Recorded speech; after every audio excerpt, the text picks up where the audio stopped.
Me comentaba la semana pasada un hermano soltero de nuestra iglesia que nosotros debíamos cambiar el título de la serie que estamos tratando. La serie es Moldeando el carácter de nuestros hijos y el hermano me decía que debíamos titularla Cambiando el carácter de los futuros padres, o en todo caso, pienso que deberíamos titularlo Cambiando el carácter de todos nosotros, porque de una forma u otra las cosas que estamos tocando nos atañen a cada uno de nosotros, sea que seamos padres o sea que planeemos serlo o en cualquier lugar donde nos encontremos en este momento por la gracia de Dios.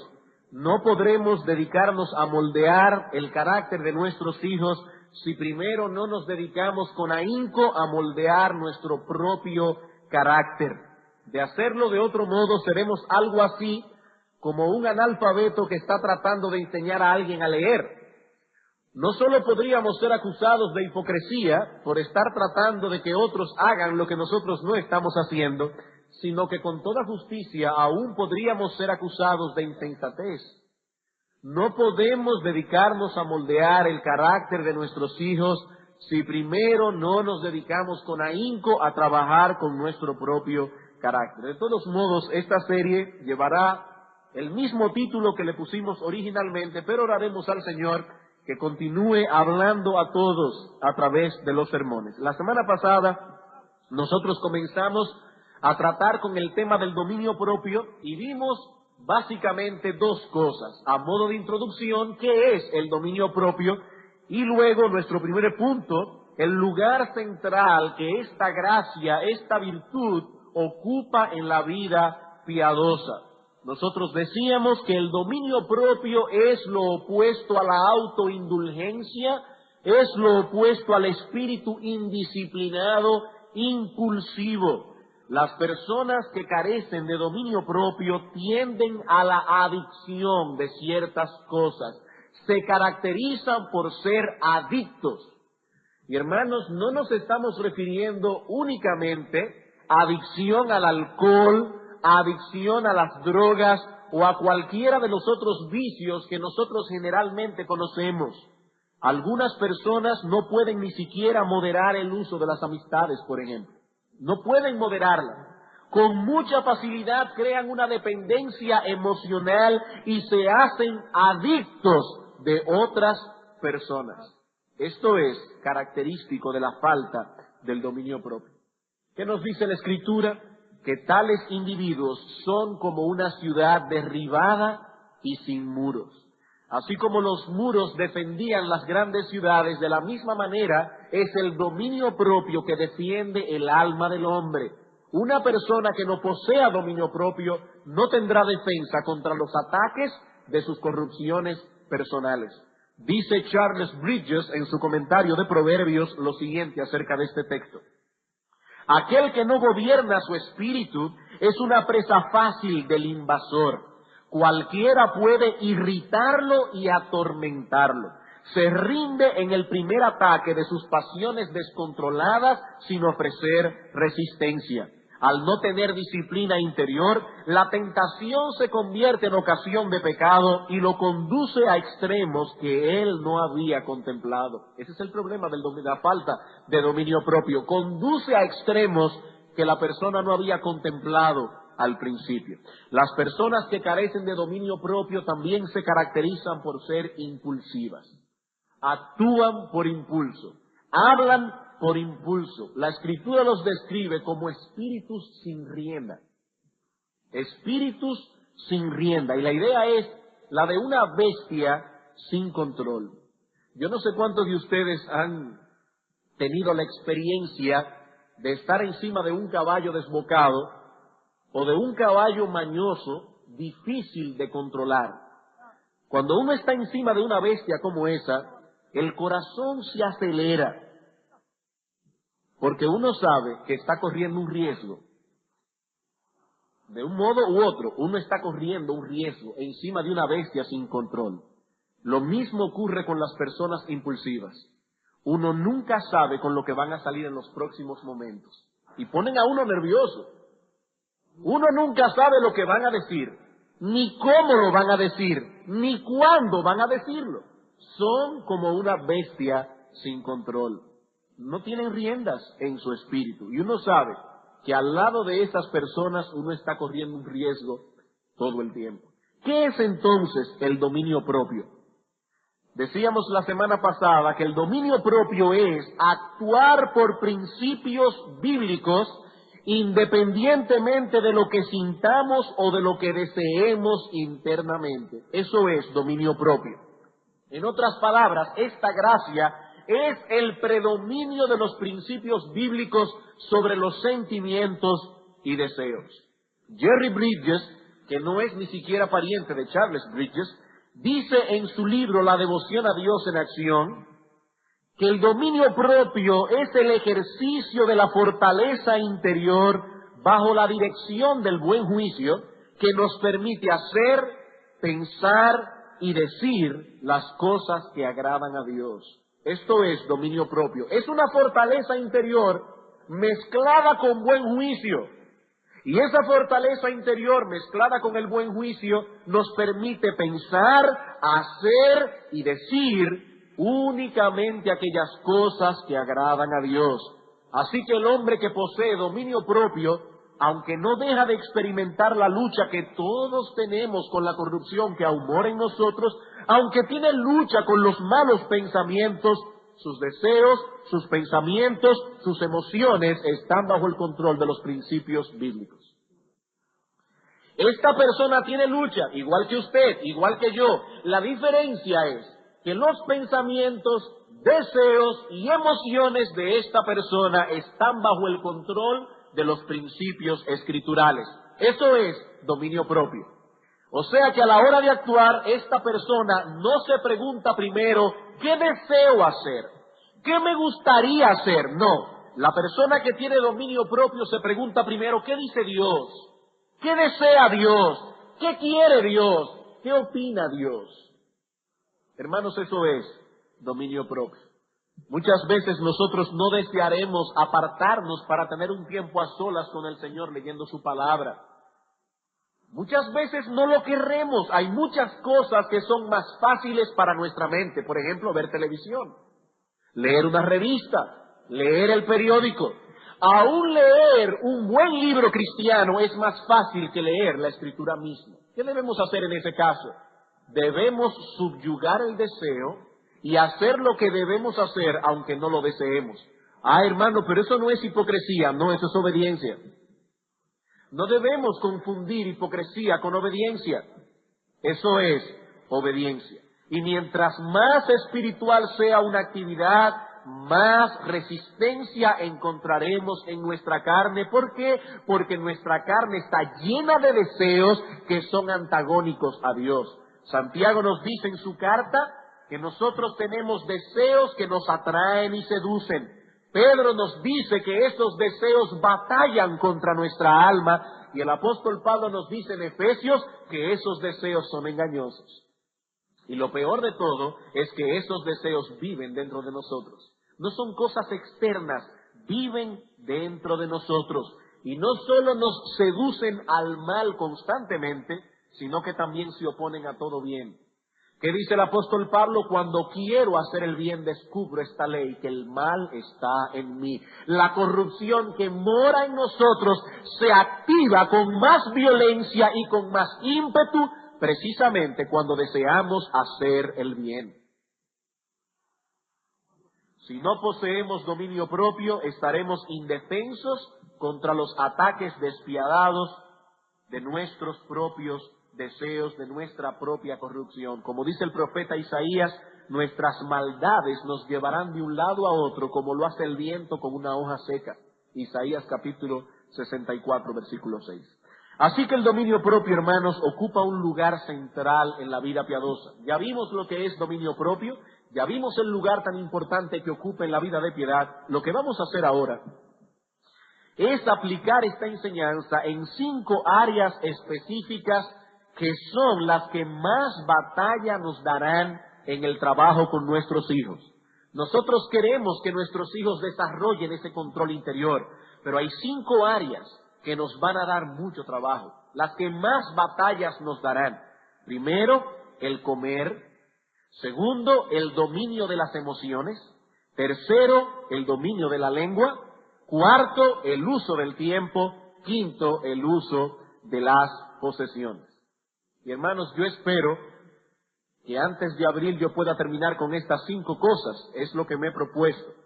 El dominio en el comer, el dominio en las emociones, la lengua, el uso del tiempo y el uso de las posesiones. Toda la noche de hoy vamos a pasarlo viendo el primero, el dominio propio en el comer. Y antes de pasar a considerar este asunto, quisiera dar crédito especial al puritano Richard Baxter, ya que estaremos usando ampliamente su directorio cristiano al tratar con este punto específico. Vamos a Proverbios capítulo 23.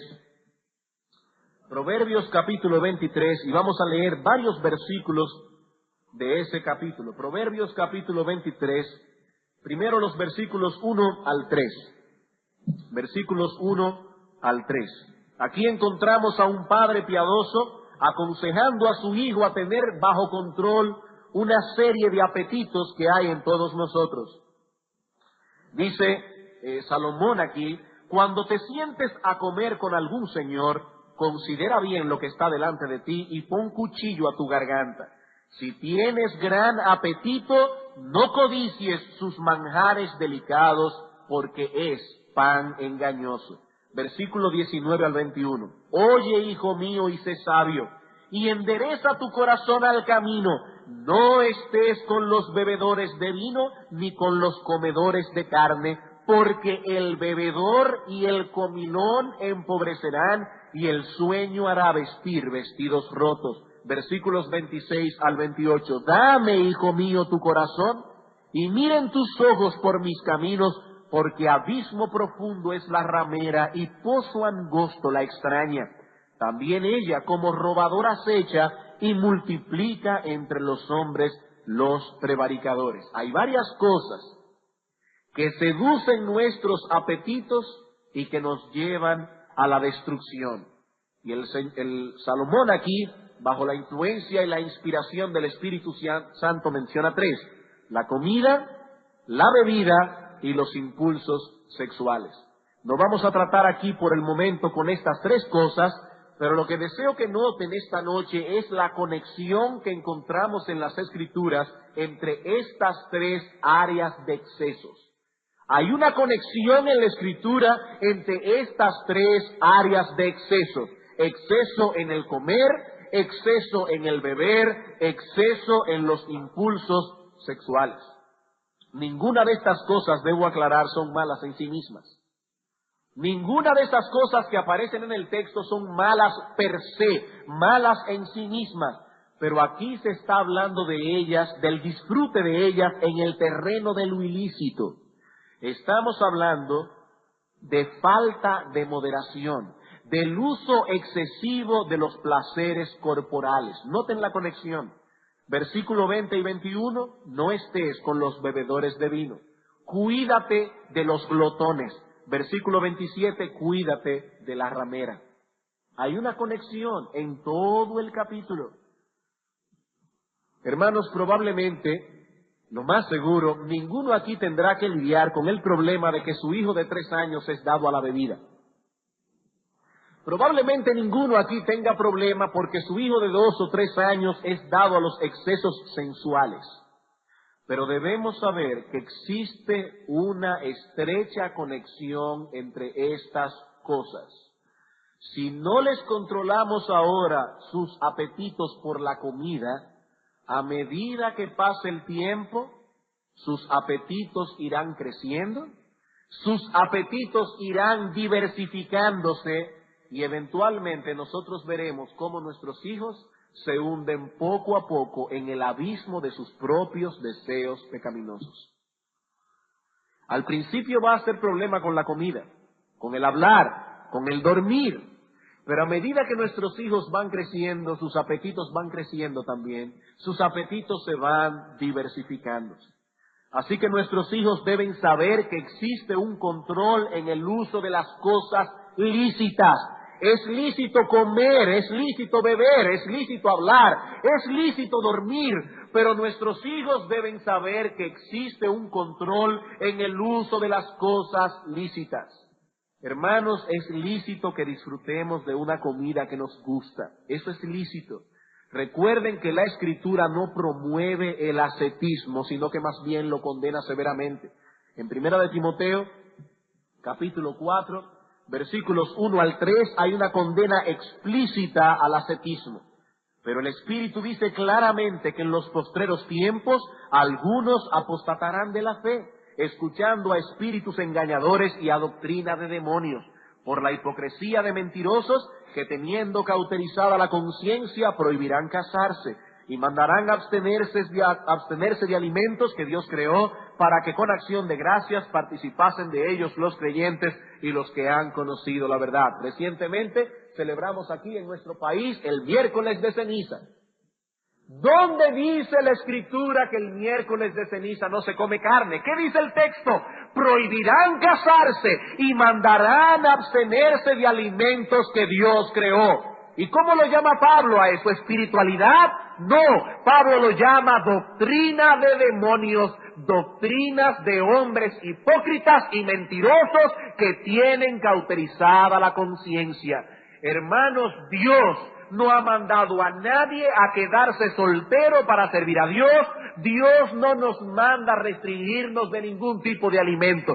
Todo lo que Dios creó es bueno, nada es de desecharse en ninguna época del año. Y dice la Escritura que Dios creó cosas placenteras. Dios creó cosas placenteras y proveyó al hombre no solamente de apetito por esas cosas, sino también de capacidad para disfrutar de esas cosas. Dios nos dio 5 sentidos, no 1, no 2, 5 nos dio para que podamos percibir una variedad de placeres en las cosas que nos agradan. Dios no hizo un hombre asceta, Dios hizo un hombre en medio de un mundo que lo colmó de bendiciones y le dio capacidad al hombre para disfrutar y bendecir a Dios por esas bendiciones. En Génesis capítulo 2, versículo 9, encontramos a Adán antes de la caída en el Edén, en el huerto de Dios. ¿Y qué dice el texto? Jehová Dios hizo nacer de la tierra todo árbol delicioso a la vista y bueno para comer. No solo lo hizo bueno para comer, lo hizo delicioso a la vista, para que cuando uno vea esas frutas, las glándulas salivares comiencen a funcionar y uno desee comérsela. Dios hizo eso, hermanos, porque nuestro Dios no desea que nosotros seamos ascetas. Y en 1 Timoteo capítulo 6, versículo 17, dice la Escritura que Dios nos da todas las cosas en abundancia para que las disfrutemos. Eso es lo que dice la Escritura. Así que la Escritura no promueve el ascetismo. Pero hermanos, nuestros hijos deben saber que existe un control en el uso de las cosas lícitas. ¿Qué dice Proverbios capítulo 25, versículo 16? Hallaste miel. ¡Qué bueno! ¡Qué bueno! Pero come lo que te basta. No sea que hastiado de ella la vomites. Salomón no dice allí, hallaste miel, golpea tu cuerpo, no la pruebes. No. Hallaste miel, qué bueno, come lo que te basta. No sea que hastiado de ella la vomites. Así que nuestros hijos deben aprender a comer en el momento adecuado, los alimentos adecuados y en la cantidad adecuada. Eso es dominio propio en el comer. Ellos deben aprender a comer en el momento adecuado, los alimentos adecuados, en la cantidad adecuada. Y cuando se sirve la comida, y ellos, si son mayorcitos y se sirven por sí mismos, deben servirse una porción apropiada. Y no solamente apropiada, sino también variada. Ellos deben servirse un poco de cada cosa que haya puesta en la mesa. Lo que le gusta y lo que no le gusta. Hermanos, no son nuestros hijos los que han de decidir cuál ha de ser su régimen alimenticio. Nosotros los padres controlamos eso. Ese es nuestro deber. Ahora, por supuesto, padres, se está esperando de ustedes que van a hacer lo mismo. A mí no me gusta la zanahoria. Y cuando en casa se hace zanahoria, hay que comer zanahoria, aunque sea una rebanada. Yo no puedo darle mal ejemplo a mis hijos. Es todo lo que se pone en la mesa, ellos han de comer. A los niños que no se les enseña a comer de ese modo, crecen como unos mañosos. Y cuando se casan le dan mucho trabajo a las esposas. Son mañosos. Los padres no se ocuparon de ellos, pero hay algo más. Hay algo más. El niño no solo debe aprender cuándo, cuánto y qué comer, sino también cómo comérselo. No solo cuánto, cuándo y qué, sino cómo. Cómo ha de comérselo. El sentarse en una mesa a devorar los alimentos no es precisamente dominio propio en el comer. Así que nuestros hijos deben aprender a sentarse con calma, esperar que demos gracias a Dios por los alimentos y luego comenzar a comer en una forma ordenada. Hermanos, esto no tiene que ver solamente con las reglas de la buena costumbre, esto tiene que ver con la piedad. Esto tiene que ver con la piedad, es dominio propio. La tendencia de algunos niños a sentarse en la mesa y comenzar a comer hasta con las manos. ¡Ah! Hermanos, eso no solamente es desagradable, eso es falta de dominio propio. Es algo más que mala educación, es glotonería. Es glotonería. Y una vez más aquí el ejemplo de los padres es vital. Si nosotros no podemos controlar nuestros propios apetitos, ¿cómo controlaremos el de nuestros hijos? Si no podemos con el nuestro. Hermanos, la glotonería es un pecado, y la Escritura nos advierte que debemos cuidarnos de esta maldad. Noten que en el texto de Proverbios que leímos, vemos que los hombres sabios se cuidan de los glotones. En Proverbios capítulo 23, el texto que leímos hace un momento, nos dice lo siguiente: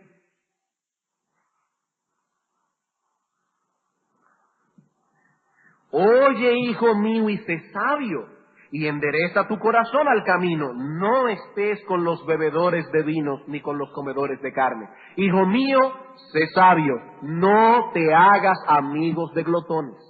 Y en Proverbios capítulo 28 encontramos la misma idea. Proverbios 28:7. El que guarda la ley es hijo prudente, mas el que es compañero de glotones avergüenza a su padre. El hombre sabio, la mujer sabia, no se asocia con glotones. Y dice aquí que el amigo de glotones acaba avergonzando a su padre. En Romanos capítulo 13, versículo 13 se nos dice que la glotonería caracteriza a los hijos de las tinieblas. Y en ese texto se equipara a la borrachera, a la lujuria, a la envidia y a los pleitos. Ese chiste que oímos algunas veces de que los evangélicos no beben ni fuman, pero comen, hermanos, ese chiste es muy desagradable. Es muy desagradable. La glotonería en Romanos capítulo 13, versículo 13, es equiparada a la borrachera, la lujuria, la envidia y los pleitos. Y en Eclesiastés capítulo 10 se nos dice que una nación gobernada por glotones ha caído en una desgracia. En Eclesiastés capítulo 10, versículos 16 y 17 dice: ay de ti, tierra, cuando tu rey es muchacho y tus príncipes banquetean de mañana. Bienaventurada tu tierra, cuando tu rey es hijo de nobles y tus príncipes comen a su hora para reponer sus fuerzas, no para beber. Dice, qué bienaventurada es una nación cuando sus gobernantes comen a su hora y no como bestias salvajes, sino para reponer las fuerzas que han perdido. Entonces, cuando se habla de la glotonería, estamos hablando de un pecado grave, gravísimo a los ojos de Dios. Y en el tiempo que nos resta, yo quisiera tratar con ustedes tres aspectos de este pecado, tres aspectos, de modo que podamos identificarlo apropiadamente, a la vez que nos vamos a proveer de una buena base bíblica para luchar contra él. Vamos a ver entonces, en primer lugar, ¿qué es la glotonería? Y espero que algunas personas que piensan que no son glotones sean convictos de pecado. Porque algunas personas piensan que no son glotones por el hecho de que no son obesos. Pero obesidad y glotonería no siempre son sinónimos. Una persona puede ser delgada, tener un buen cuerpo y ser un glotón. ¿Qué es la glotonería? La glotonería es simplemente un exceso voluntario en el comer para satisfacer nuestros apetitos o por algún otro fin carnal. ¿Qué es la glotonería? Un exceso voluntario en el comer. En otras palabras, el glotón come más de lo que debe comer. Pero esta frase tiene que ser explicada porque comer más de lo que debemos comer tiene muchas implicaciones. Por ejemplo, una persona que ingiere en el momento que come una cantidad superior a la que debe comer es un glotón, eso es obvio. Cuando hablamos de que el glotón come más de lo que debe comer, obviamente queremos decir que ingiere una cantidad superior de la que debe cada momento que come, pero no solo eso. Hay personas que son glotones por la frecuencia con que comen. Por la frecuencia con que comen. Comen poco, pero 60 veces al día. O sea que se puede ser glotón por la cantidad que se ingiere cada momento. También se es glotón por la frecuencia con que se come. También se es glotón cuando se paga un precio excesivo por la comida. O también se es glotón cuando no somos capaces de abstenernos de aquellas cosas que nos hacen daño. Porque si se nos ha prohibido un alimento y no somos capaces de abstenernos, entonces estamos comiendo más de lo que debemos. ¿Qué es la glotonería? Un exceso voluntario en el comer. El glotón no deja que su raciocinio lo guíe en este asunto. Su guía es su deseo. Él come lo que desea, cuando lo desea y cuánto desea, aun sea en detrimento de su cuerpo y de su alma. Esto último es muy importante, hermanos, porque aquí no estamos diciendo que está mal que comamos lo que nos gusta en un momento dado. Eso no es lo que estamos diciendo. Recuerden, la Escritura no promueve el ascetismo. El problema del glotón es que come más de lo que debe, ya sea por la cantidad de alimentos que ingiere cada vez, o por la frecuencia, o por el precio excesivo que está dispuesto a pagar para satisfacer sus deseos. Y todo esto sin tomar en consideración el bienestar de su cuerpo y de su alma. Por eso decíamos hace un momento que no es necesario ser obeso para ser un glotón. Hay personas a quienes su metabolismo le ayuda a ocultar sus excesos delante de los demás, pero no delante de Dios.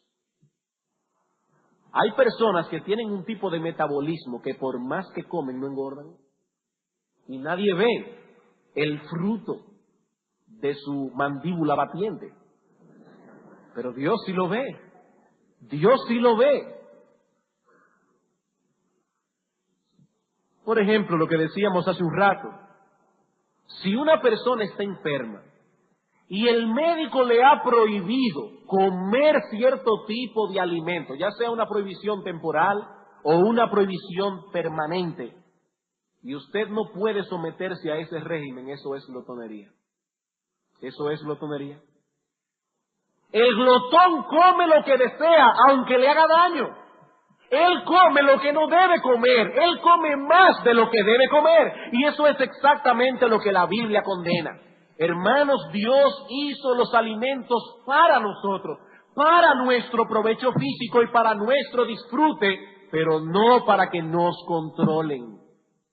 Nuestra razón debe estar por encima de nuestros apetitos. Eso es precisamente lo que distingue a un hombre de las bestias. Las bestias no piensan. Ellas se guían por sus instintos, ellas se guían por sus apetitos, pero Dios hizo al hombre con inteligencia para que se guíe por su intelecto. Y esto quiero decirlo lo más suave que pueda, por amor pastoral. Hermanos, cuando una persona se deja controlar en este asunto por sus apetitos y no por su razón, está descendiendo al mismo nivel que los animales. Y esto no lo digo yo, hermanos, eso lo dice la Escritura. Tito capítulo 1. Tito capítulo 1, versículos 12 al 13. Hablando de los cretenses, dice uno de ellos, su propio profeta dijo, los cretenses siempre mentirosos, malas bestias, glotones ociosos. ¿Y qué dice Pablo? Este testimonio es verdadero, por tanto repréndelos duramente para que sean sanos en la fe. ¿Por qué Pablo le llama aquí malas bestias, glotones ociosos?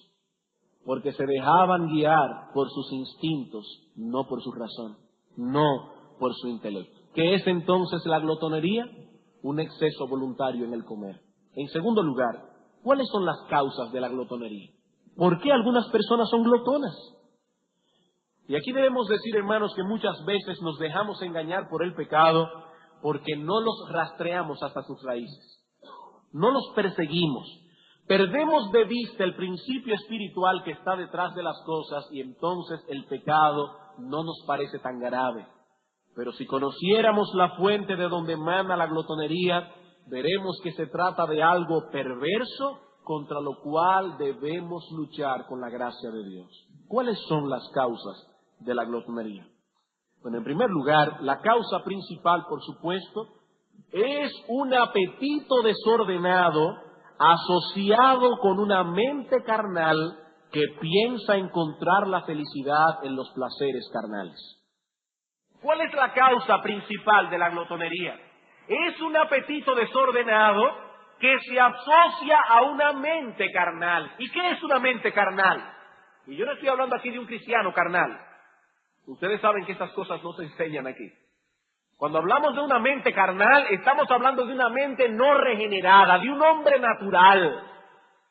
¿Y qué dice la Escritura? Que esos hombres naturales tienen su porción en esta vida. Como dice el salmista en el Salmo 17, líbrame, oh Dios, de los hombres mundanos. ¿Y quiénes son los hombres mundanos? Aquellos cuya porción la tienen en esta vida. Son personas que piensan encontrar la felicidad en los placeres carnales. El apóstol Pablo nos dice en Romanos capítulo 8, versículo 7, que los que son de la carne piensan en las cosas de la carne. Ellos no tienen fines más altos que buscar. Por eso son glotones. Judas, en su epístola de un solo capítulo, llama a estos hombres sensuales que no tienen el espíritu. Y cuando oímos la palabra sensual, no debemos pensar en una muchacha mal vestida y vanidosa. La palabra sensual que usa Judas allí señala a una persona que vive persiguiendo los placeres sensoriales.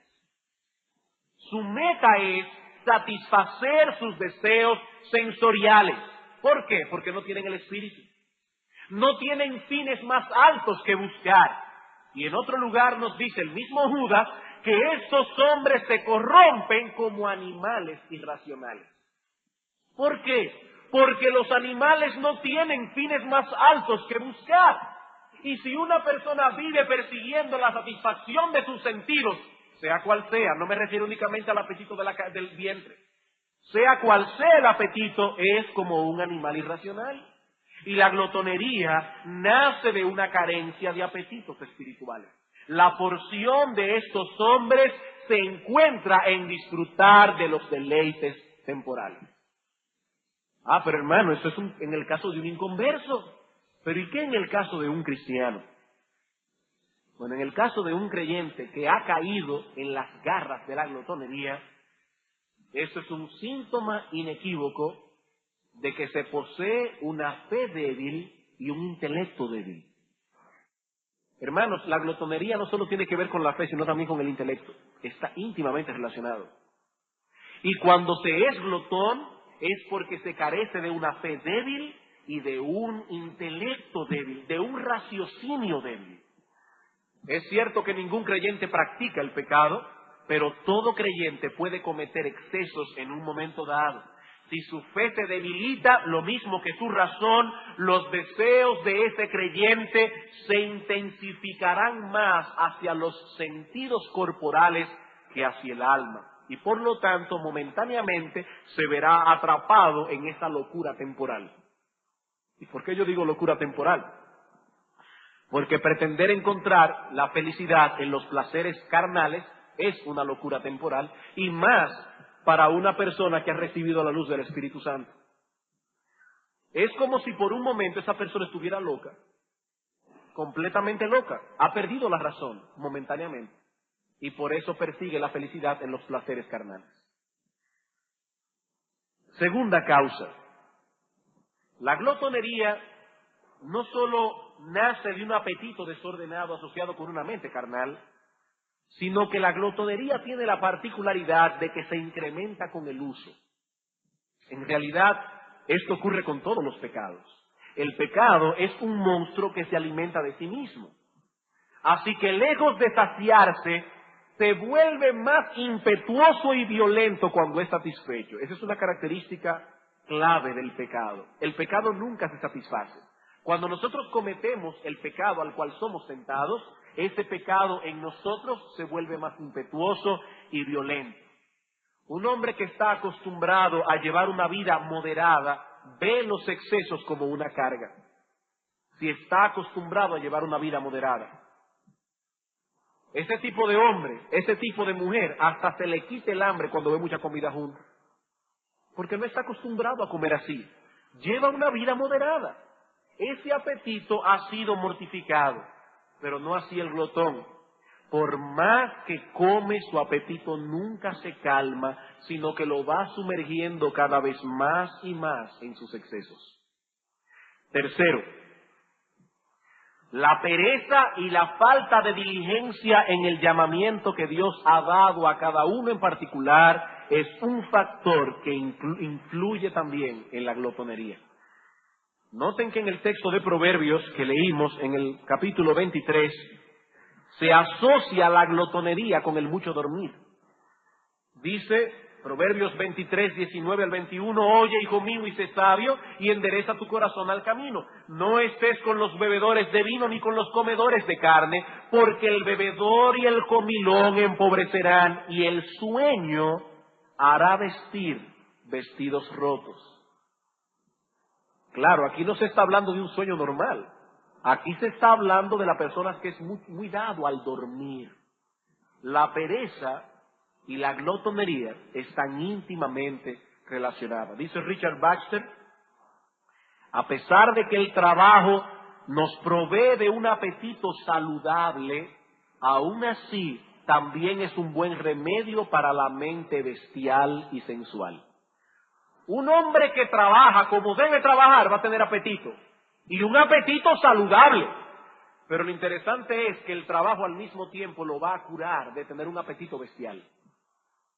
Él va a tener buen apetito, pero no glotonería. Esa es una característica del trabajo. Pero no así las personas perezosas. Las personas perezosas se centran en sí mismas. Sus pensamientos se dirigen hacia sus deseos, como si una fuerza misteriosa los empujara hacia allí. El perezoso vive pensando en sus gustos y en cómo satisfacerlos. Ay, yo quisiera comer esto, y ustedes ven que se ponen ansiosos porque quieren comer algo. No es un deseo lícito, un deseo quieto, tranquilo, que si es satisfecho, bien, y si no es satisfecho, también. No, es un deseo impetuoso, violento. ¿Por qué? Porque es un perezoso. Es un perezoso, y sus pensamientos giran en torno a esas cosas todo el tiempo. El hombre que está interesado en llevar a cabo la tarea que Dios le ha dado no tiene tiempo para pensar en esas cosas.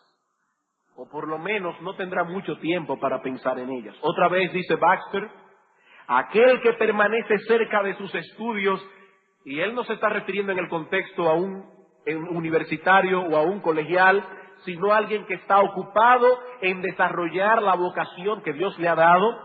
Aquel que permanece cerca de sus estudios o de cualquier otra vocación tiene otras cosas en que pensar aparte de sus apetitos. Con sobrada razón la sabiduría popular nos dice que la pereza es la madre de todos los vicios. De todos los vicios. Cuarta causa. Otra causa que podemos mencionar que incide en la glotonería es la presión o aún la enseñanza que recibimos de otras personas. Algunas personas son glotonas por presión de otras personas o por la enseñanza de otras personas, en este caso la mayoría de las veces de los padres. Hay algunos padres que penosamente creen que estar gordo es lo mismo que estar en salud. Y ven a un niño gordito y dice, ¡qué saludable se ve ese niño! Estar gordo no es lo mismo que estar en salud. Esas cosas no tienen que ver una con la otra. Y hay algunos padres que penosamente llevan a sus hijos a la glotonería por ese concepto erróneo. Por otro lado, también hay personas que importunan a los otros a comer más y más, sobre todo cuando nos invitan a sus casas a comer. Nos importunan. Y ya uno comió bien, pero dice, come más. No te gustó la comida. Y entonces hay que comer más. Dice Richard Baxter, algo que me llamó la atención. Dice que la mayoría de las veces el origen de esto es la sospecha que tenemos unos de otros. No siempre. Pero muchas veces el origen de esta presión es la sospecha que tenemos unos de otros.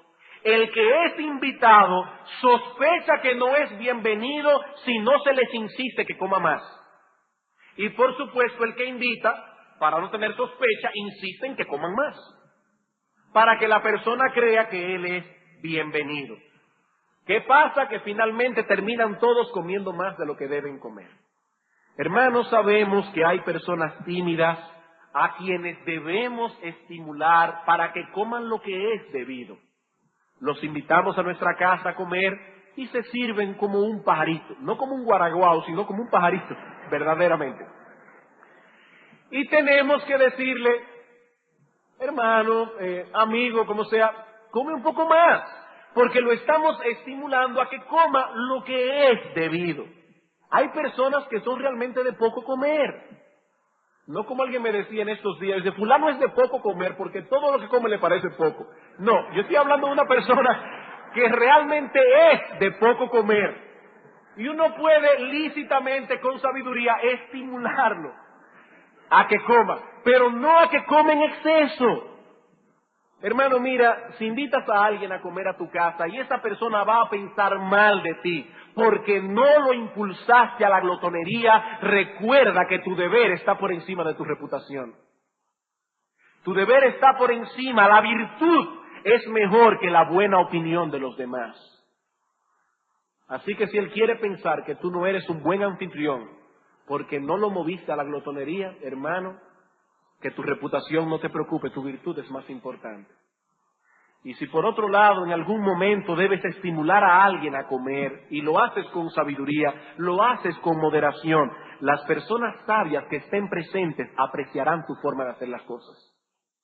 Los sabios, los glotones no, pero no te preocupes por la opinión de ellos. Y una quinta causa que quiero mencionar aquí es una mala concepción de las posesiones. Algunas personas son glotonas porque tienen una mala concepción de las posesiones. Ellos creen que lo que tienen es de ellos.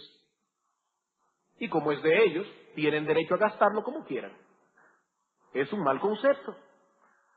Hay personas a quienes Dios ha dado en abundancia, pero en vez de usar sus posesiones para Dios, las usan para sí mismos.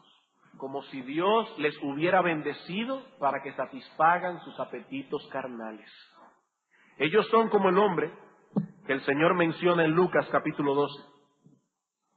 En Lucas capítulo 12 se nos habla de un hombre a quien Dios bendijo con abundancia material. Pero este hombre no tenía una correcta concepción de las posesiones materiales.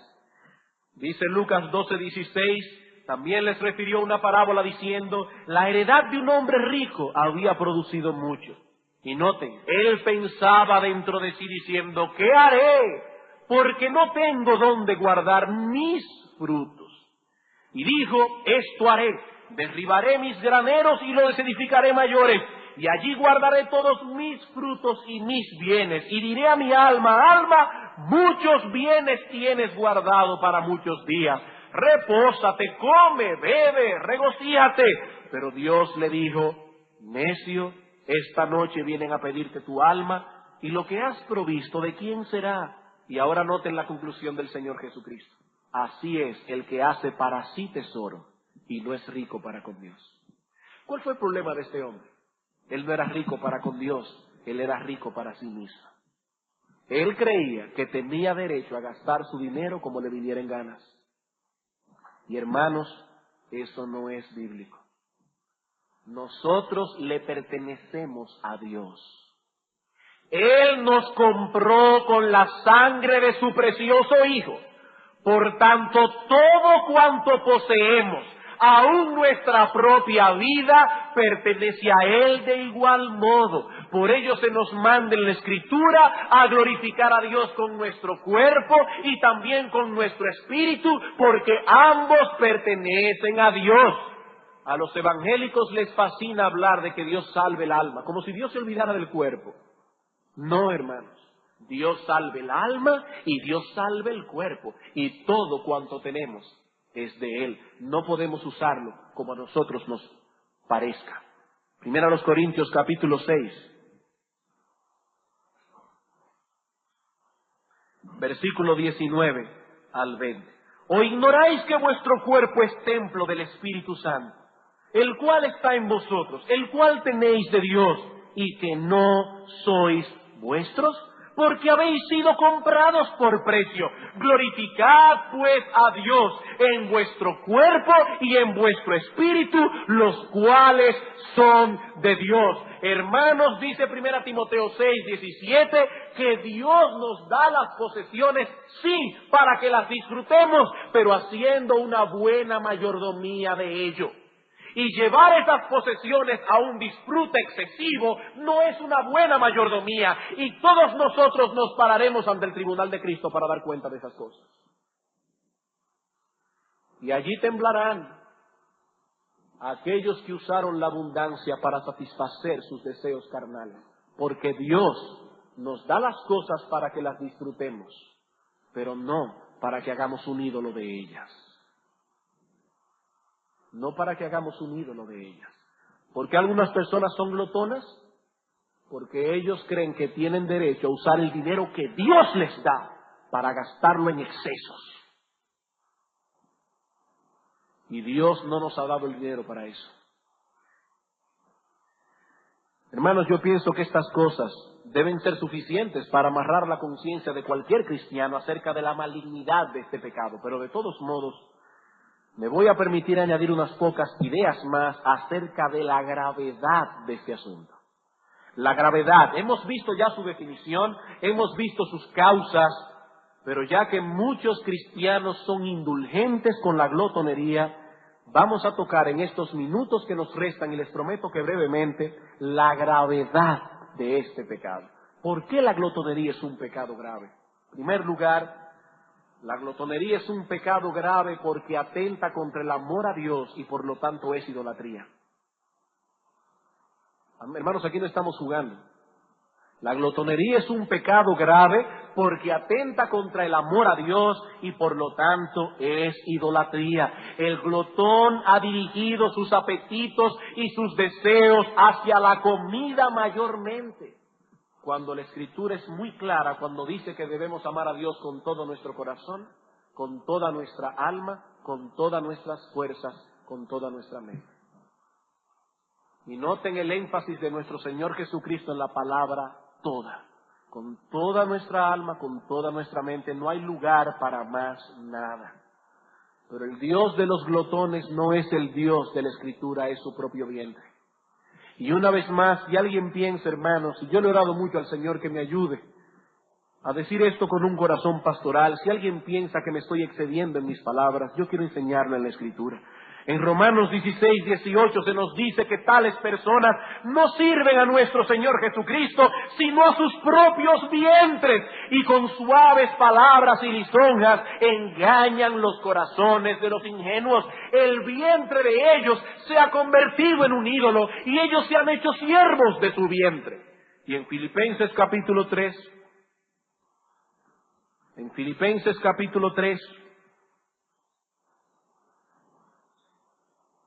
versículo 18 dice: porque por ahí andan muchos, de los cuales os dije muchas veces y aún ahora lo digo llorando, que son enemigos de la cruz de Cristo, el fin de los cuales será perdición, cuyo Dios es el vientre y cuya gloria es su vergüenza, que solo piensan en lo terrenal.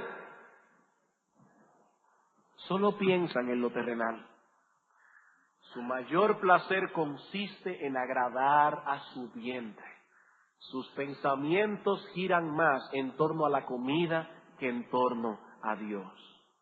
Este hombre, esta mujer, planifica con más cuidado cómo satisfacer sus deseos que cómo agradar a Dios.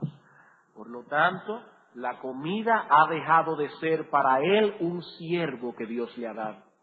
Hermanos, la comida es un siervo que Dios nos ha dado, para que nosotros nutramos nuestra vida física, aún para que nos deleitemos en ella.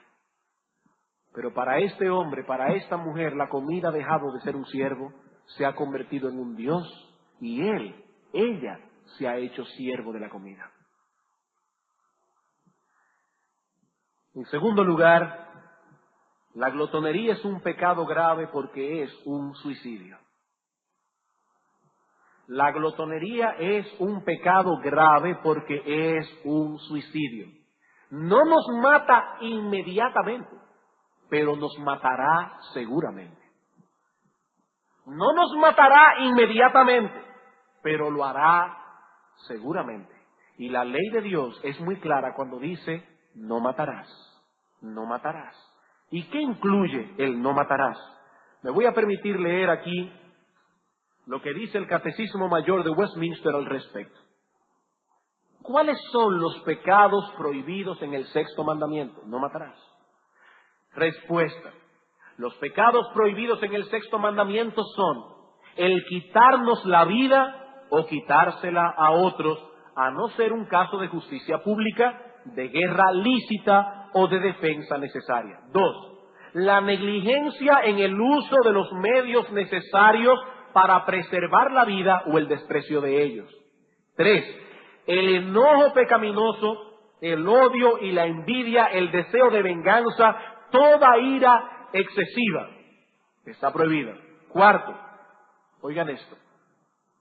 El uso inmoderado de la comida o bebida, trabajo y recreaciones. Está prohibido en el sexto mandamiento. ¿Por qué? Porque si Dios dice, no matarás, nos está ordenando al mismo tiempo, preserva tu vida. Preserva tu vida. Generalmente la glotonería no es la causa inmediata de la muerte de mucha gente, pero sí la principal. Sí la principal. Son muchas las complicaciones físicas que acarrea la glotonería. Esta no es una cátedra de medicina, pero yo confío en que la mayoría sabe que es así. Y si usted no sabe que es así, pregúntele a un médico. Y usted verá la cantidad de complicaciones que uno se busca por glotón. Y aunque algunos glotones viven una larga vida, aún así lo hacen con muchos inconvenientes. Y uno de los deberes del creyente es mantener su cuerpo en la mejor forma posible para el servicio de Dios. Mi cuerpo me lo dieron para servir a Dios, y yo debo mantenerlo en la mejor forma posible. Tercero, la glotonería es un pecado grave por cuanto es un enemigo mortal de la mente y del intelecto. La glotonería es un pecado grave porque es un enemigo mortal de la mente y del intelecto. Y en Romanos capítulo 12 se nos dice que debemos poner nuestra razón al servicio de Dios. Nuestro Dios es un ser racional y Él exige de nosotros un servicio racional. Y la glotonería dificulta la mente para dedicarnos con ahínco y profundidad al estudio serio de las cosas. El mucho comer hace que la mente tienda a dormitar. Uno se pone como flojo, como que uno no piensa. ¿Por qué? Por el mucho comer. Por eso es que la glotonería y la pereza usualmente caminan juntos. No siempre, pero usualmente. Tanto el cuerpo como la mente se tornan pesados por causa de la glotonería. Cuarto, la glotonería es un pecado grave porque alimenta otras corrupciones. Esto ya lo vimos antes. El exceso en el comer está relacionado en la Escritura con el exceso en el beber, el exceso en el dormir y en los placeres sexuales ilícitos. Ezequiel capítulo 16. Ezequiel capítulo 16, versículo 49. He aquí que esta fue la maldad de Sodoma, tu hermana. ¿Cuál fue la maldad de Sodoma?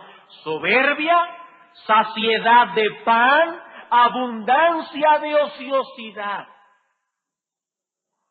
Hermanos, ¿por qué esta nación se pervirtió al grado que se pervirtió corriendo tras placeres sexuales ilícitos? ¿Qué dice la Escritura? Soberbia, saciedad de pan y ociosidad.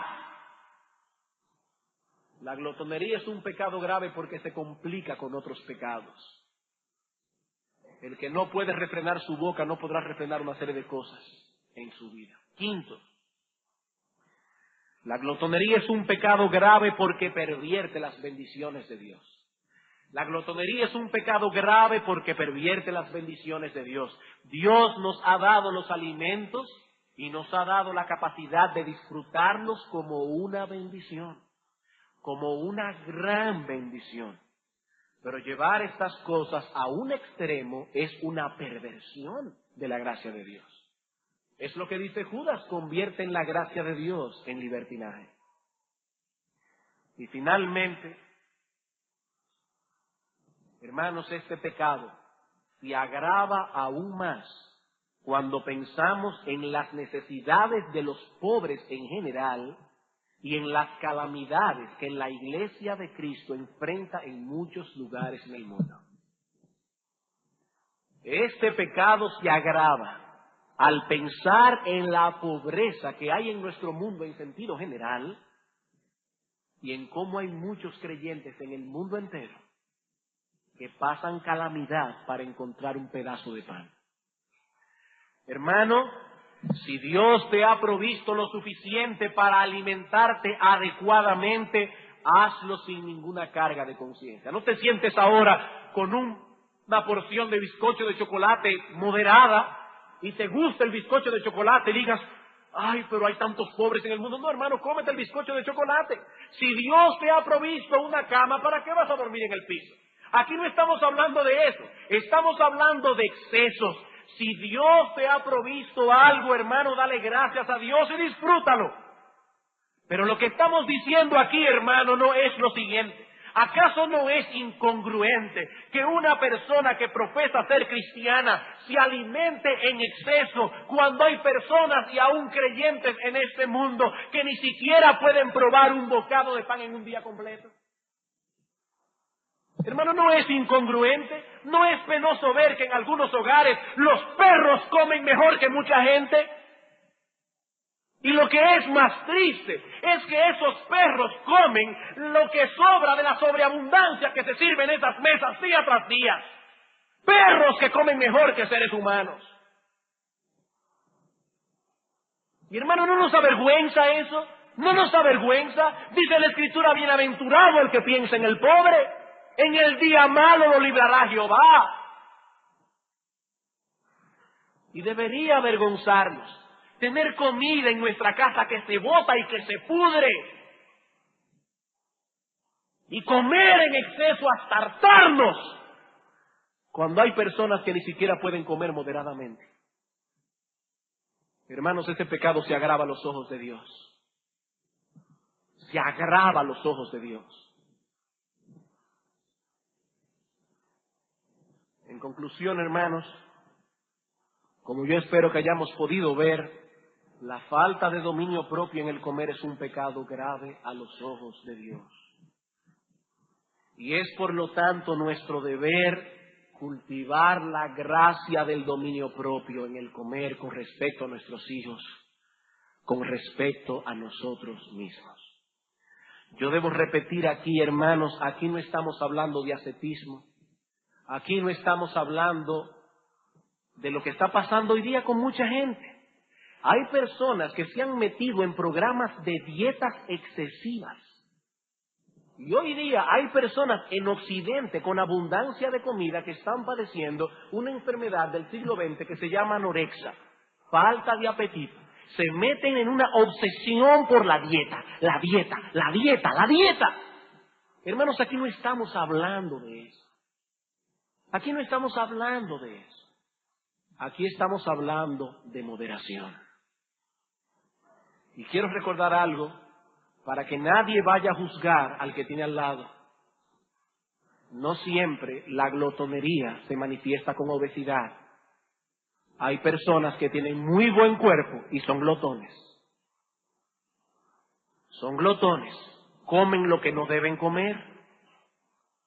¿Están dispuestos a pagar un precio excesivo para satisfacer un apetito? Eso es glotonería. Eso es glotonería.